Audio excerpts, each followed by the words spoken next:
Cristi Pălăcean spune cam așa: da, da, Elisabeta mea, să nu-ți fie teamă deloc viața mea. Nu, nu, deloc Elia mea.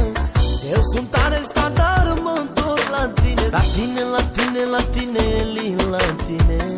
Am văzut cu ochii mei cât ții tu la mine. Te iubesc, prințesa mea, Eli, viața mea. Eli, am să mă întorc la tine, prințesa mea, că ești inima din mine, inima, iubirea mea. Eli, am să mă întorc la tine, prințesa mea, că ești inima din mine, inima, iubirea mea. Dani Mocanu vine cu o piesă din inimă pentru soția lui Cristi Pălăcean de la Cluj, pentru Elisabeta, viața lui, sufletul lui, prințesa lui. Și nu uita, Eli, niciodată, Cristi Pălăcean te iubește și ești tot ce are mai scump pe lumea asta.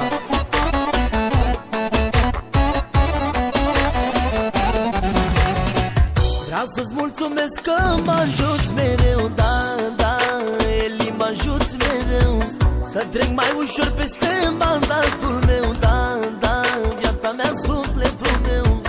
Te iubesc, Elisabeta, viața mea, inima mea, sufletul meu, păpușa mea.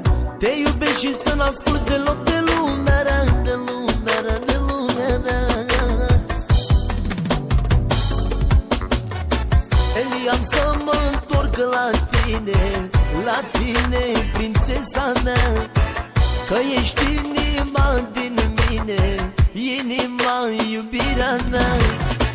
Eli, am să mă întorc la tine, prințesa mea, că ești inima din mine, inima, iubirea mea.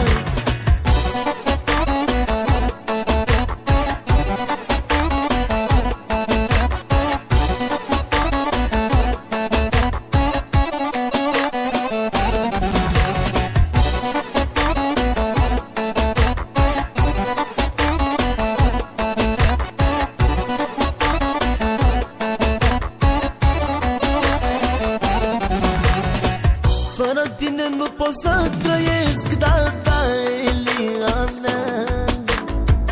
Tu ești tot ce îmi doresc, iubirea mea, sufletul meu, prințesa mea.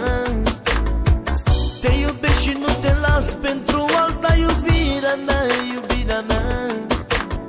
Ești tot ce am, tu ești puterea mea, puterea mea, puterea mea.